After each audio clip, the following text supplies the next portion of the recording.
Hello there, this is Rodrigo from Take Right Action, and today I have a special invited here.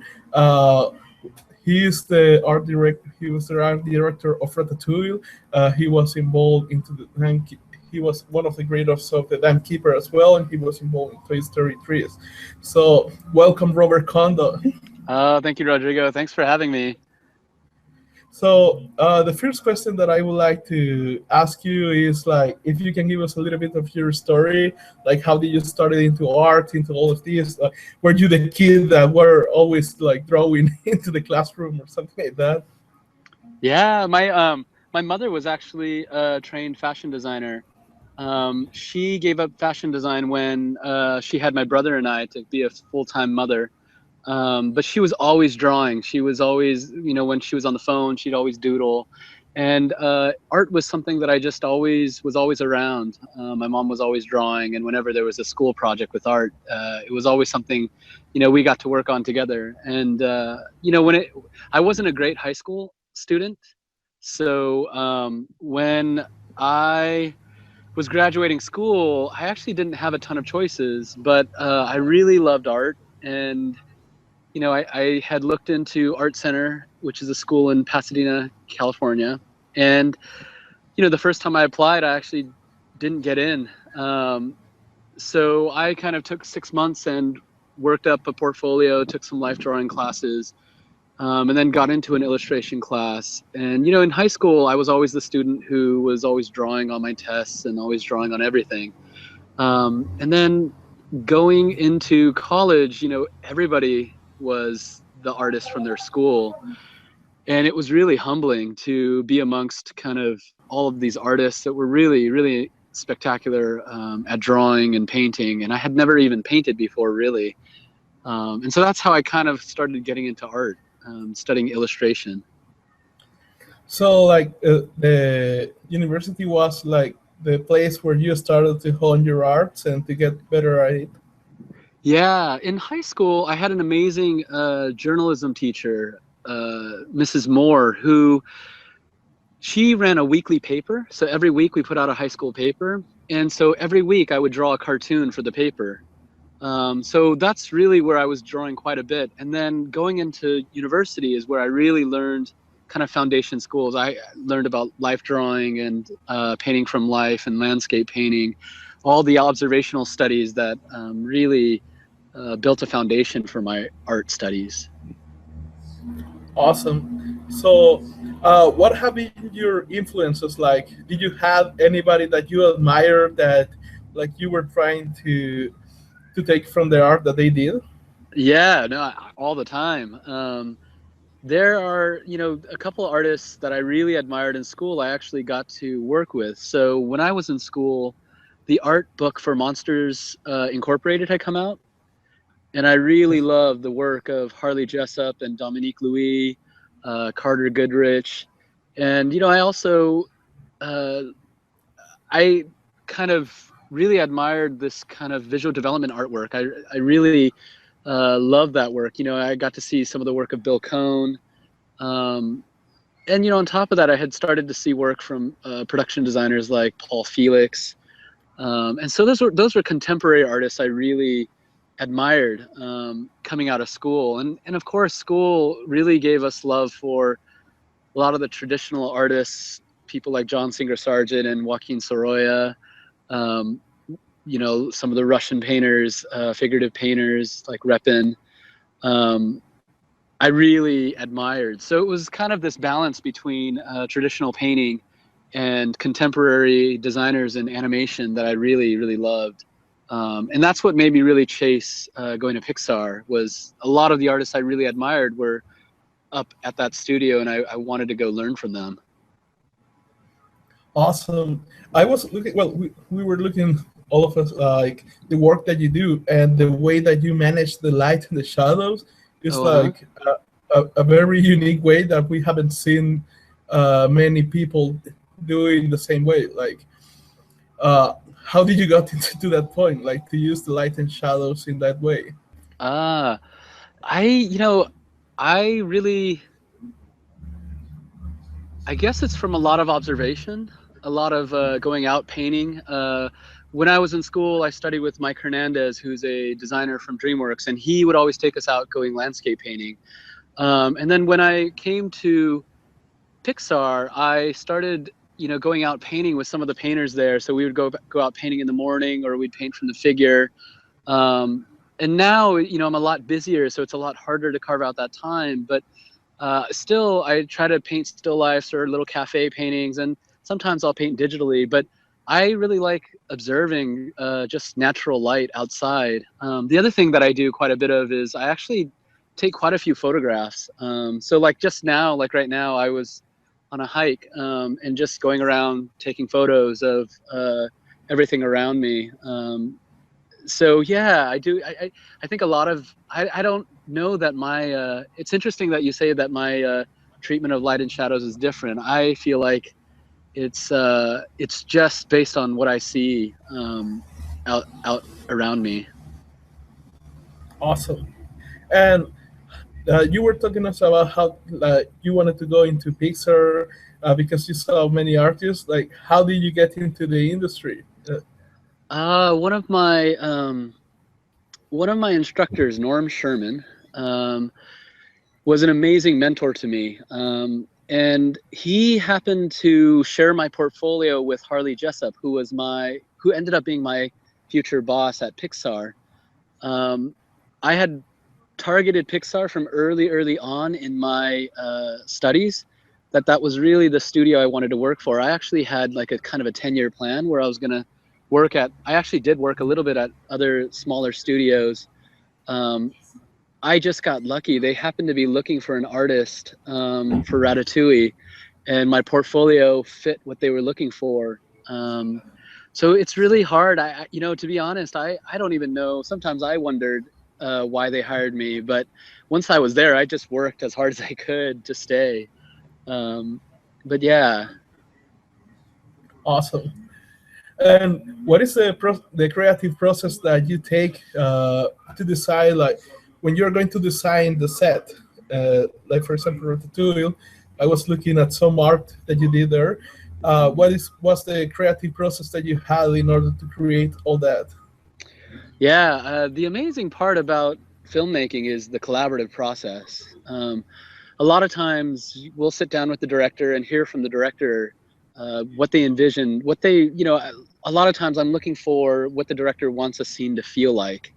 If the director can describe it's a noisy kitchen and it's bustling and noisy and things are clanging all around and everyone's doing their own thing, those sort of things really help to understand the kind of shapes and forms and light that we want to use to create kind of a really authentic looking scene, a scene that really feels appropriate to the story. So it's very much a collaborative process. I feel like those art of books are always so interesting to me because I always feel funny when they put up my name on it because it's really a collaboration. Oftentimes I've looked at the storyboards, I've looked at what the director has done, what an editor has cut, and then I'm also working with other artists and 3D artists, and really I'm there to help articulate the best ideas that everyone around me has. So it's a very collaborative process, but my job primarily is to filter all of that and put it into visuals. Amazing. And the Dime Keeper, we were looking at the film that you co-directed with Daisuke Tsutsumi. How did that idea was born? Like, how did you decided to do that? Well, Dice is a really ambitious artist. I don't know. I'm sure a lot of artists out there know Dice. Dice is a really ambitious artist. He runs a lot of programs outside of his day-to-day job. He's done a lot of amazing things in the art world outside of filmmaking.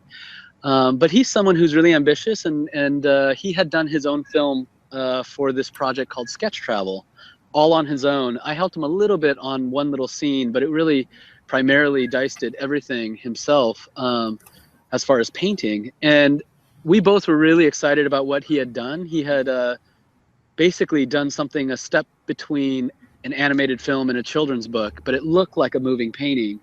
And he approached me while we were working on Monsters University and said, what do you think about taking 3 months off and doing a film together? And I was really excited about the prospect because both of us thought, man, if there was two of us, we could do twice as many paintings. And so we basically, from there, started working on the story. We wrote for over a year together to arrive at the beginnings of what our story ended up being.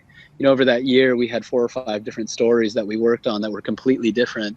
And you know, really, the film was about challenging ourselves to do something out of our comfort zone. To really learn about being better designers, better art directors, was the original intent. Awesome.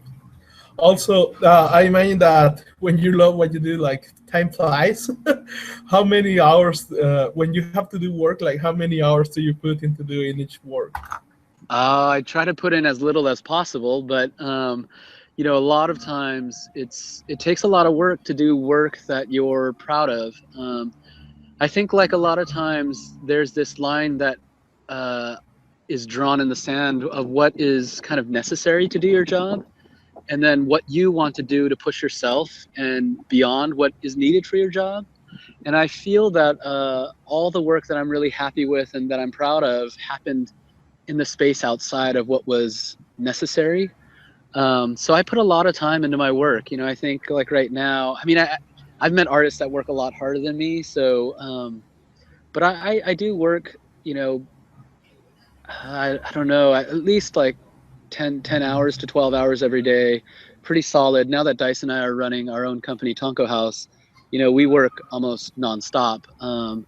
Matter of fact, I was working earlier today before coming outside. But yeah, we work as hard as we can, you know, but right now we're really trying to find balance between our personal lives and our work, which I think is really important because I think life outside of the work really inspires the work itself. So we work really hard, as, you know, it feels like we work hard, but yeah, we try to balance it. Yeah. Great. And also, we'd like to ask you if there was an artist who is starting out, but he's good or she's good, what would it take them to get into the industry? Like if they are really good, they have the talent, but they are not famous. Let's say. Let's put it this way. You know, I think it's interesting. I really feel like for instance, studios and filmmaking is such a collaborative process, like we were talking about before, and a lot of times artists only focus on their work, and drawing and painting and designing is half the job. The other half is really learning to collaborate with other artists, which not everyone wants to do. I think a lot of people look at places like Pixar and think that that's really where they want to be. And I'd say it's an amazing place, but also I don't think it's for everybody. I think that some artists do the greatest work when they're by themselves, alone at a desk, working on their own thing, where they can make the call on what they want to do. But you know, being a filmmaker is really about, the best films usually are a very collaborative process, and you know, as a designer, you're working for a director. You're achieving a director's vision. So I think that, you know, of course, drawing and painting skills, solid drawing and painting skills are a must. And I think that, you know, learning how to design, learning how to solve problems is another big part of it. But I think the other half that I've seen a lot of artists not realize is necessary is kind of the interview part, you know, really working on people skills, collaborating, understanding how the kind of how your design actually turns into a film. I don't know if that helps at all, but I feel like that's something I really learned from working in the industry was, you know, before I just wanted to draw and paint. But as I worked on, I found that I really wanted to make film, and making film was so much about working with other people. Actually, I'm reading right now the book Creativity Inc. made by Ed Catmull. So I kind of understand where are you coming from.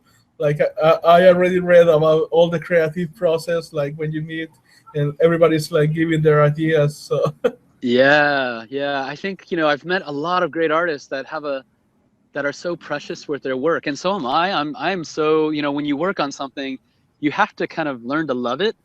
but then you immediately have to learn to let go of it. And I think it's a hard thing for me. Even now, it's one of the hardest things, is loving your work and then learning to let go of it. It's really hard. And I think Pixar is one of the best at it as far as large companies go. Great. Now, I'm part of a group that we are trying to do our first animation right now. So, oh, cool. The ones, the animators, are right now in your class in SCoLESium about painting with light and color. So they wanted to ask you, like, why did you join SCoLESium? Like, what was your drive behind teaching other people to do amazing art? Yeah, both Dice and I decided to do Schoolism for a couple reasons. I think, Bobby Chiu is an amazing artist, but amazing kind of someone who really wants to do amazing things in this world with his art and with the artist community. Talking to Bobby really inspired us. He made it really easy for us as professionals who have full-time jobs to teach. And Dice and I have always wanted to find ways to give back to the community that has given us so much. I mean, Dam Keeper was built in a way by some of the amazing people out of the animation community and artist community. And teaching and learning is such a big part of our careers and who we are as artists, that it was really about us growing. Funny enough, I think teaching and articulating some of our process was about kind of spreading what we've learned and what we know, so that later we could find artists that we could collaborate with in the future. It's really about building up more of that community in almost a selfish way, because I think we want to work with more artists and find more people and build that community more. And we really believe in that community just because we come from that community, and it really has become kind of the foundation for our own company. Tonko House is very much looking to try to contribute to the industry and the community. Awesome. So right now, what are the most common mistakes that you see people who want to enter the industry doing? That's a interesting question.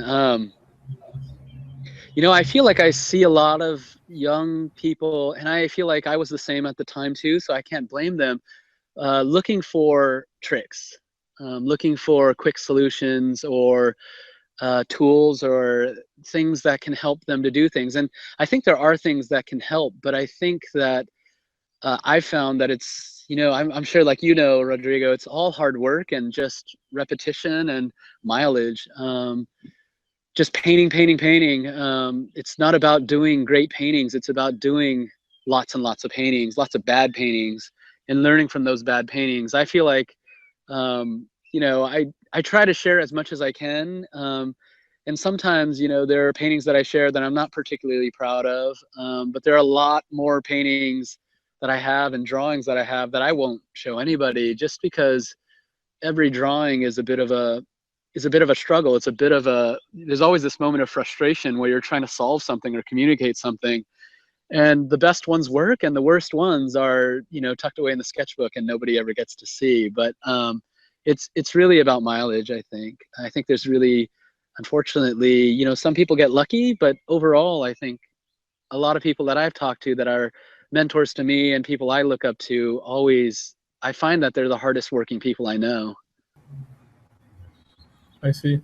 And what do you think that most people should be focusing on as an artist, but they are not doing it enough? Like a counterintuitive thing that they should be doing more. Yeah, I think that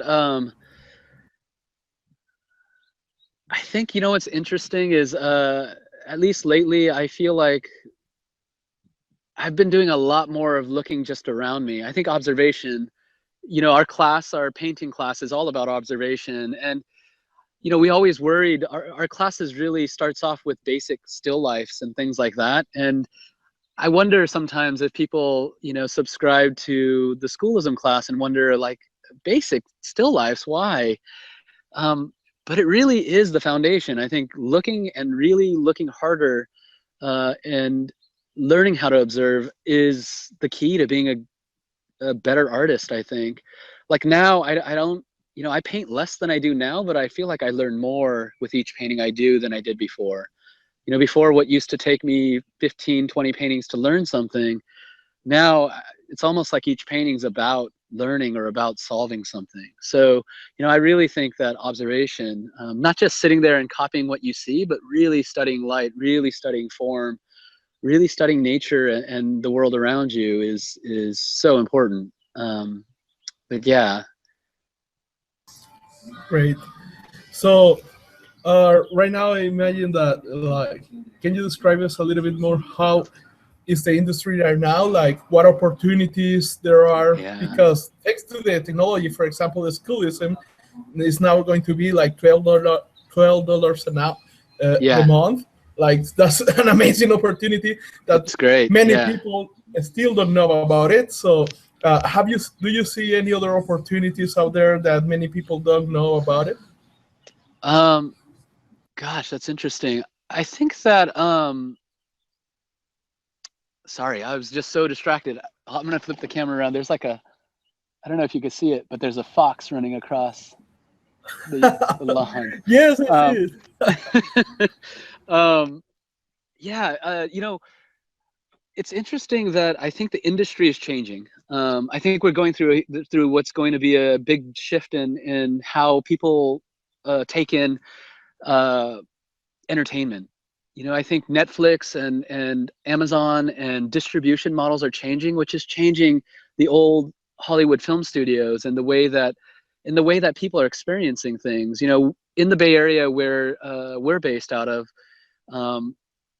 places like Google and Oculus is also changing. VR, kind of the experience of VR and experiences spaces is also a different way of looking at design. That's more akin to games or almost theme park design or theater design in the round than it is kind of film. So I feel like the industry is really shifting in that way. There's going to be great opportunities. I think right now, you know, just like when Pixar got started, there was a shift towards 3D, and in that industry changing, that created a lot of opportunities for creatives. And I feel like we're about to see, I hope we're about to see something like that. I really believe we are. As far as like places like Schoolism and opportunities of teaching, I think that Schoolism is amazing. I really think that Bobby is doing something that's just is so new, fresh, and I really think Bobby's vision for what he wants to do is sincere, and he's really thinking about the international community as well as his community back home in Toronto. There's little schools all over the place. Like here in California, there's places like Concept Academy and Animation Collaborative, where professionals are really given opportunities to teach. You know, places like Concept Academy and Animation Collaborative try really hard to bring industry professionals out there. But as far as the international community, I really think Schoolism, you know, I would keep pushing Bobby and keep pushing artists to build Schoolism bigger, because I really think it's a system that's working well, and it's given us incredible opportunities to talk with people from all around the world and work with people from all around the world. So, you know, yeah, I mean, I think there's so many out there that I'm just, my head's so in the ground right now, working hard on our film. So I'm sure everyone out there actually knows more about it than I do. I see. Yeah, because right now, like, for example, one of the challenges and one of the reasons why we started like interviewing people who are doing this amazing art is because here in our country we don't have any art schools. Like, yeah, there are some who are calling themselves art school, but they are not really that good that we can say. So it's like, okay, nobody has ever done like an animation project in this country, or probably in the whole area in Central America, and there is not many people that we can ask. So why should we do it? It's like, and I was like, okay, we should, I don't know, contact people who have done amazing art. No, that's really incredible. It's really incredible what you're doing. Yeah, because in my opinion, I think it's like the same principles that have helped you to build amazing projects are going to help us down here. So, That's incredible. Yeah, I'm so glad when you contacted me. I thought it was really special. I looked through your videos and I thought it was really very impressive. And I really hope that all around the world people do the same thing for their respective places, because I think that's what Schoolism, and I think that's what what Tonko House is trying to do too, is really bring the world and the art community a little closer to each other. actually, when the Kickstarter came out from SCoLESium, I just started like posting it everywhere in the social media. Yeah. So you're going to see a lot of students from El Salvador soon. That's great. That's great. So is there anything like you want to share, like personal vision or something that you like to give personally to all the artists that are watching right now? Sure. I don't know how many people know, but I left Pixar in July of last year, almost 1 year ago. Pixar was an incredible place, and I learned so much there. And it still feels like family back at the studio. But Dice and I, who I directed The Dam Keeper with, we left Pixar in July of last year, and we started our own company, Tonko House. And Tonko House is a studio based out of Berkeley, California, and we are a studio that is working on story. Right now, there's just 3 of us, but we're really passionate about learning more about storytelling, learning more about filmmaking, and really, I think we are going to turn to the community at some point to really help spread the word about our film and really, help contribute to build the industry all around. We're really excited about it, and it's the first time. It's really scary for us to take that step. But the community really supported us on The Dam Keeper, and we hope to continue to, to make sure that we do things that won't betray that community and really helps build that community. So anything that especially all around the world, it's always great to hear what people think about what we're doing, and we'll try to post more and more work on our Instagrams and our Facebooks and Twitters. But we're going to try to share our process and different things as they happen at Tonko House, which hopefully will inspire other people to make their own films and go out on their own and do their own thing as well. Because we were inspired by artists like Frederick Buck and Glenn Keane that went out and did their own thing and are doing their own thing. Like Glenn Keane is doing his own thing right now, and he is just so inspiring to us.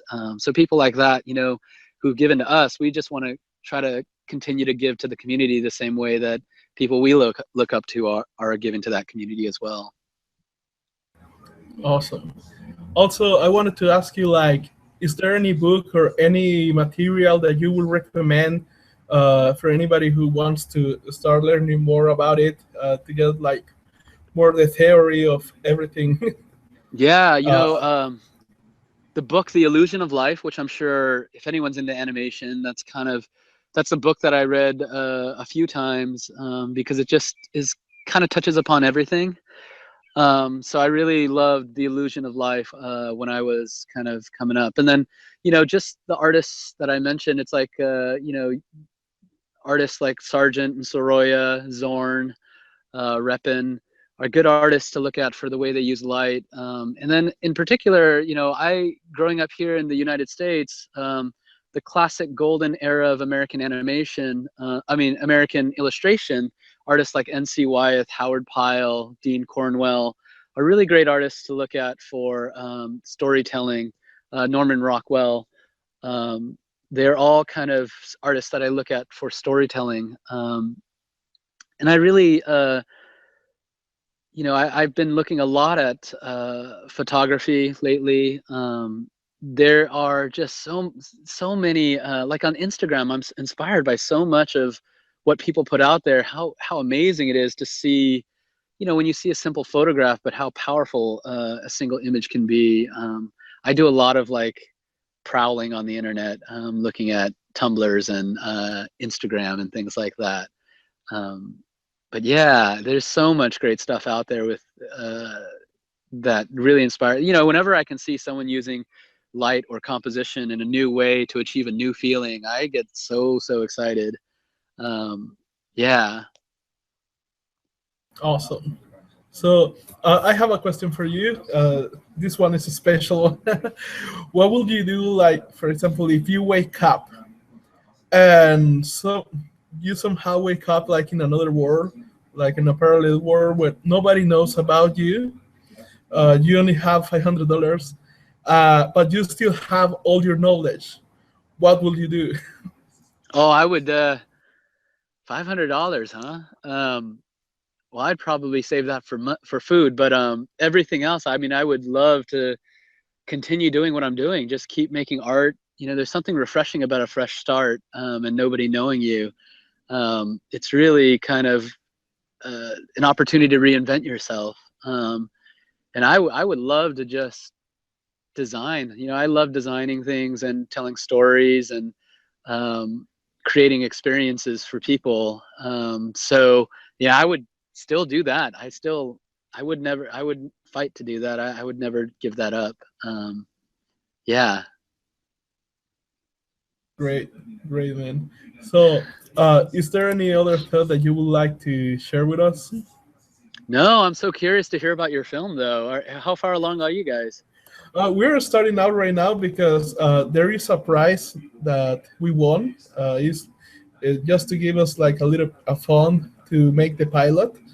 So pretty much we just received it like 1 month ago. So we are starting. Congratulations. Thanks, man. So we pretty much started out like it's called Tempus Trip, about some guys who find a puzzle, and because they wanted to cheat on the puzzle, they break it and they let up like a chaos entity, and all the time and space go nuts. And then Kronos comes and says like, okay, you broke it, you fix it. And they have to go like into different time and spaces to try to find the pieces of the puzzle and try to lock up the entity of chaos again. So it'll be a lot of traveling, a lot of different times and places. That's fun. Yeah, pretty much every episode is going to be like a different time, but at the same time is like combined with many other things, like for example going to the era of Muhammad Ali, but instead of like the segregation, they had like robots looking down on humans and things like that. So. Cool. Is it going to be 2D or 3D? 2D. Oh, cool. Excellent. That's why, almost everybody in our team got into SCoLESium as soon as that came out, because it's like, okay, it will be good to learn from these guys in the meantime. That's great. That's great.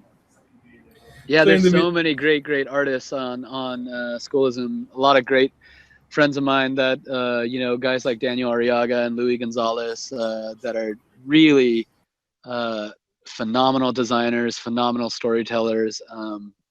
And yeah, I haven't seen their full courses yet, but the little bits I have seen are really, I've learned from those guys quite a bit. So yeah, it's pretty exciting. Daniel Arriaga, I actually shared an office with for a long time.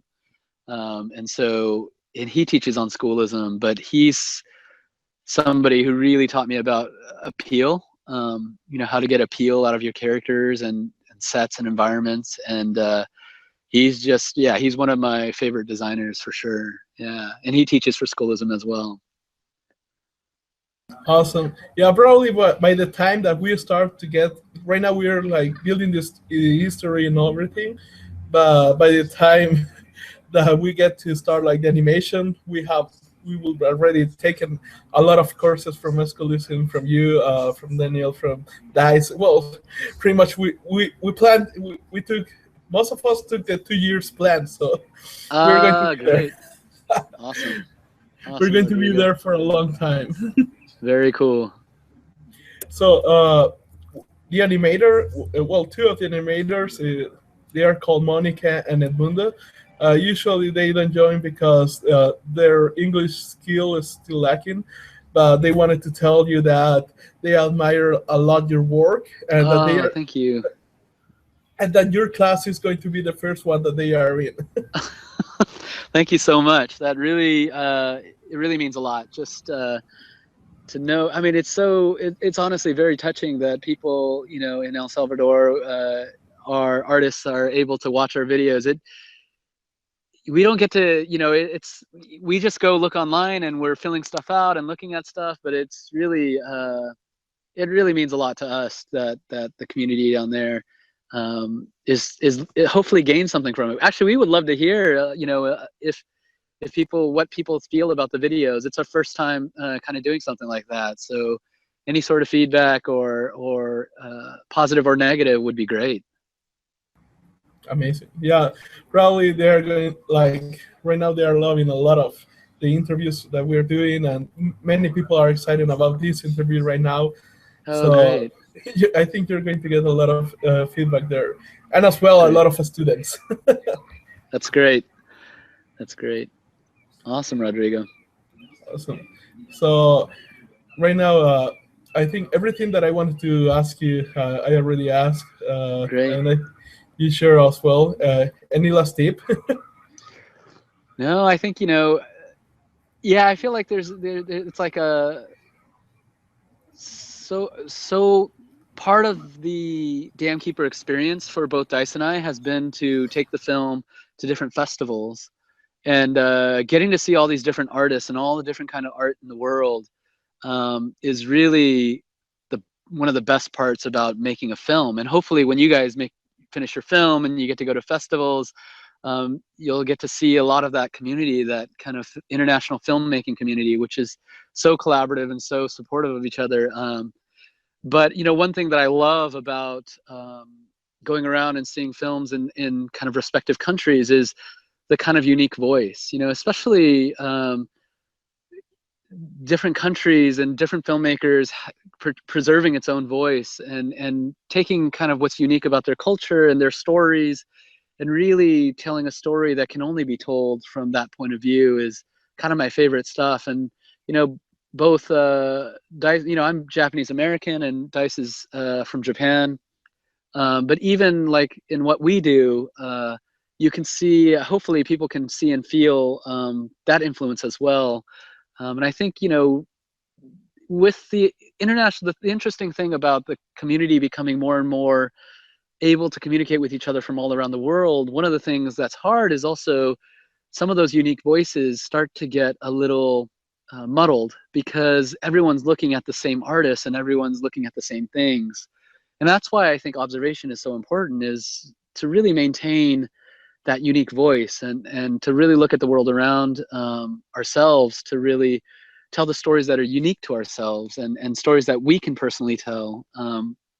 So I really hope that, people that are watching and the community that is watching is really fighting hard to maintain their voice and to really get their voice out there in the most kind of elegant and beautiful way they can.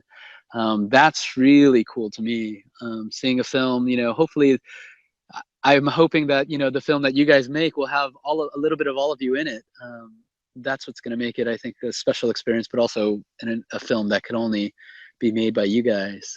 I'm excited. How are we going to get to see the film when it's all done?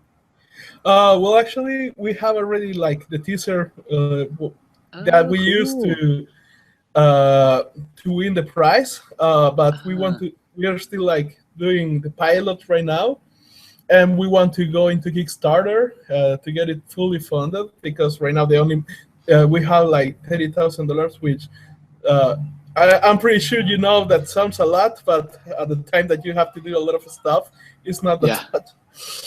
Yeah. So we're doing like the pilot, and as soon as we have it ready, we're going to try to do a Kickstarter. Hopefully, we get all the money we need there to keep it going, like to do the full project. And obviously, after that, we will be taking it to many other places. Oh, that's so great. Awesome. Yeah, please let me know when you guys launch your Kickstarter and everything. That's great. Awesome. We will do it. Very cool. Just I just remember something. Usually in these type of countries, for example, art is something so attacked because everybody's telling us constantly like you cannot live out of art because obviously opportunities in this type of places are limited. However, I think internet has created so much many opportunities that many people here are not taking advantage of. Like I've been able to take so many opportunities, and I see people who are way better than me at many things, and they are not taking them. So I think artists, specifically artists, there are many talents here. I think they are being attacked constantly more than they think that they should abandon art because they are not going to be able to live out of it. But I think that now is possible more than ever. What will be your message to them? Yeah, I think that's the really, the reality of kind of making a living is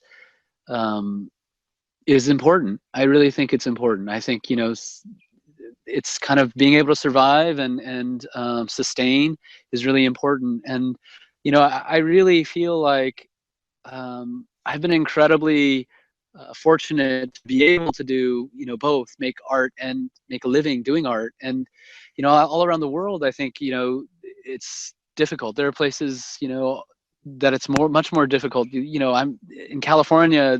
It's very, we were very fortunate, but I really think, though, at the same time, some of the most amazing art has come from places where it's difficult to sustain as an artist. And you're right. I think hopefully they can find people. I think, Rodrigo, you clearly have kind of a sense for art, but also business and kind of community. And, hopefully artists like that will come to people like you and find people like you who can help them. That's what, in a way, that's what Bobby did. Bobby Chiu building Schoolism. It was, in the beginning, it was him being in Toronto and wanting to collaborate with artists who are in the industry all over the place. And he built something that not only artists now go to, but now reaches all over the world. And I think that is, it takes just one person sometimes to build something like that. And, I hope that it kind of takes both. I wish I could say that art is this thing that you, no matter what you do, and you abandon everything else, and you become that kind of struggling artist. And I do think there's an aspect of that, but I do hope that to sustain, I think, and to, we have to find ways to be a balance between artists and business people, and just good people overall, needs to balance out with being artists. And there's always going to be haters. I think there's always going to be people who are going to tell you not to do something. And if that's enough to stop somebody, then maybe that's actually a good thing. I think all of us have to overcome, whether it's art or something else. I think at least I've learned that the best things that I have that I'm proud of have come from, pretty hard places of opposition and people saying not to do something, or you just have to believe it in your heart that I think you really want to do it.